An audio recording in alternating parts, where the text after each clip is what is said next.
Most people think being smart is one single thing. You either have it or you do not.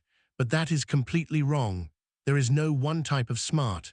There are many, and here is the part that should excite you. Almost everyone is a genius at something, and almost everyone is hopeless at something else. The person who makes you feel stupid in one room would be lost in yours. By the end of this video, you will see every type of smart in the people around you and in yourself. And you might finally understand why you have always been brilliant at one thing and terrible at another. Let us start with the type everyone worships. Type 1, book smart. This is the kind of intelligence school measures. Reading, studying, remembering, solving problems on paper. High test scores, top grades, the impressive degrees. But here is a true story that should stop you. There is a man named Christopher Langan with a measured IQ higher than Einstein's, one of the highest ever recorded. The smartest man in America, they called him, and for much of his life, he worked as a bar bouncer. All that raw brain power, and the world never made room for it. Here is why this matters, and why it stings a little. We are taught that book smart is the only smart that counts. School rewards it, jobs demand it on paper, and kids who do not have it grow up believing they are dumb. But book smart only measures one narrow room in a giant house. It is real, it is powerful, and on its own, it is nowhere near enough. Next, type 2, street smart. This is the opposite kind, handling real people and real problems in the real moment. Reading a situation, sensing trouble, making the right call when there is no time to think. Think about Richard Branson, dyslexic, miserable in school, dropped out at 16. A teacher literally told him he would either end up in prison or become a millionaire. He built a 400-company empire, not because of what he learned in class, but because he understood people and risk in a way no exam could ever test. Why this matters: street smart cannot be taught, only lived, and it is often the type that actually decides who wins. The world is full of straight-A students working for the dropout who failed every test but understood human beings. That is not unfair. That is just two different kinds of intelligence, and only one of them shows up on a report card. Next, type 3, people smart.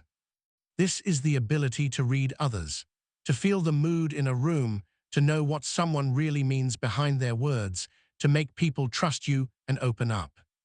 Think about Oprah Winfrey, born into deep poverty, handed nothing. Her superpower was never math or memory. It was that she could sit across from any human being on earth and make them feel truly understood. She turned that one gift into one of the biggest media empires in history. Here is why this matters more than people admit. Almost everything good in life travels through other people. Studies of top leaders keep finding the same thing. This human sense often predicts success better than raw IQ. The best boss you ever had, the friend everyone loves, the salesperson who could sell anything. They are not the highest scorers. They are the ones who can read a soul across a table. That is genius too. We just never gave it a grade. Next, type 4, self-smart. This one is quieter and far rarer than it should be. It is the ability to understand yourself, your emotions, your weaknesses, your triggers, why you do what you do.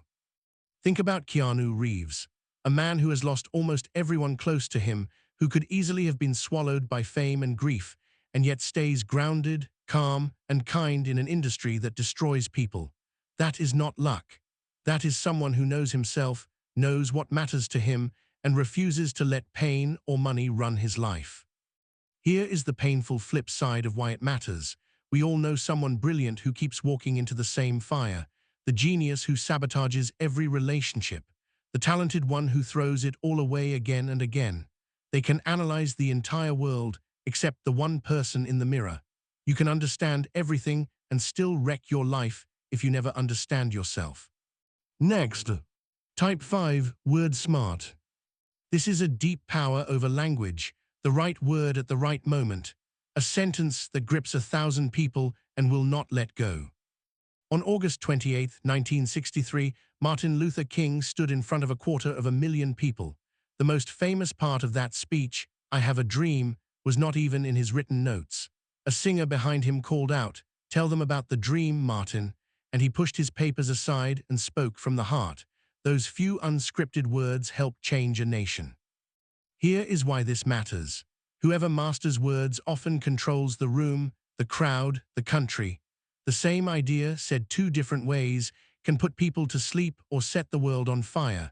Word smart is not decoration. It is one of the most dangerous and powerful gifts a human being can hold. Next, type 6, picture smart. This is the ability to think in images and space, to see a finished object in your mind before it exists and turn it in the air like it is real.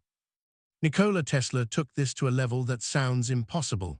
He claimed he could build an entire machine inside his mind, run it for weeks in his imagination, then take it apart mentally and check which parts had worn down, all without touching a single tool.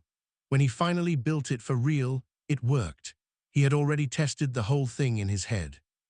Why this matters: almost everything around you began as a picture in someone's mind. Every building, every bridge, every phone. Some people get lost holding a map. Others hold an entire city in their imagination. It is a silent kind of genius you would never spot from the outside, and our entire built world is made of it. Next, type 7, body smart. This is intelligence that lives in the body. Control, balance, timing, and reactions far faster than conscious thought. Watch Simone Biles in the air. She launches into a twisting flip, her body spinning multiple times in under 2 seconds, and somewhere in that blur her brain knows exactly where the ground is and tells her precisely when to land. There is no time to think. The thinking is happening in the body itself, faster than words could ever describe. Here is why people underrate this and why they are wrong. We split the body and the mind and assume physical skill is not real intelligence, but controlling a body at that level takes staggering brain power, just a different kind. The great athletes, surgeons, and craftspeople are not just gifted. They are thinking with their hands and their bodies in a way most of us never could. Next, type 8, music smart. This is a deep sense for sound, rhythm, and pattern, but for some people it goes somewhere almost unbelievable. They do not just hear music, they see it. It is a real brain wiring called synesthesia, where the senses cross over.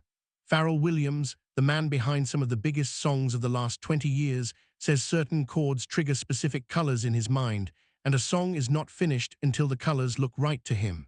Billie Eilish has it too. Every one of her songs has a color and even a number attached to it. To her, the hit song, Bad Guy, is not just a sound, it is yellow. Kanye West has described the same thing, shaping how he builds his music. They are literally painting with sound. And it is not only modern stars. When Mozart was 14, he heard a sacred piece of music the church forbade anyone to copy. He listened once, went home, and wrote the entire thing down from memory. Why this matters more than it looks. Music smart is wired into pattern, memory, and even math, which is why so many musicians are also strong with numbers. Einstein played the violin and said it helped him think. The brain that senses hidden structure in sound, sometimes even as color, is decoding the order of the world in a way the rest of us never hear. Next, type 9, nature smart. This is a sharp sense for the living world. Reading animals, plants, weather, and tiny differences other people walk straight past. Think about Steve Irwin, the crocodile hunter. He could read an animal's mood and movement the way you read a friend's face. Where most people saw only danger, he saw signals, patterns, and meaning. It looked like fearlessness. It was really a kind of deep understanding most of us will never have.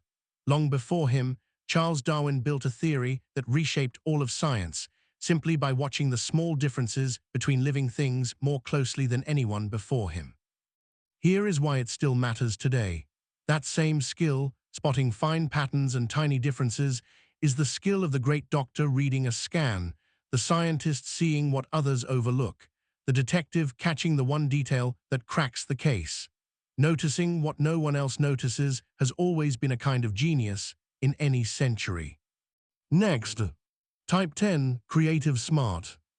This is the rarest, and today maybe the most valuable. The ability to make something that did not exist before, to connect two unrelated ideas into something brand new. Steve Jobs once took a calligraphy class in college just for fun, with no plan and no purpose. Years later, that random class is the reason your phone and computer have beautiful fonts. He connected a dusty old art form to modern technology, and no one else had thought to do it. He even said it plainly. Creativity is just connecting things. Why this matters most right now: facts can be looked up in a second, and machines can hold more knowledge than any human ever will. But creating something genuinely new is still rare, still human, still magic. The people who shape the future are almost never the ones who memorized the most. They are the ones who imagined what was not there yet. Now the most important idea, the one that pulls all of this together.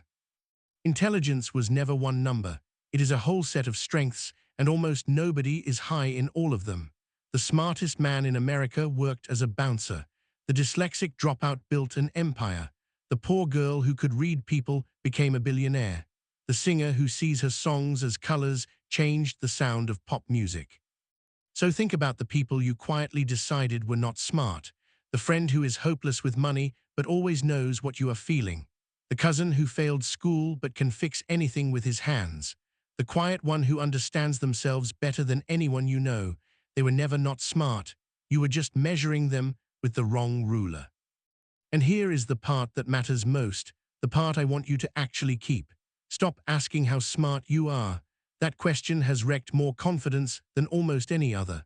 Ask instead what kind of smart you are, because once you find your kind and stop judging yourself by someone else's, that is usually the moment your real life begins. If you enjoyed this video and learned something new, subscribe for more videos like this.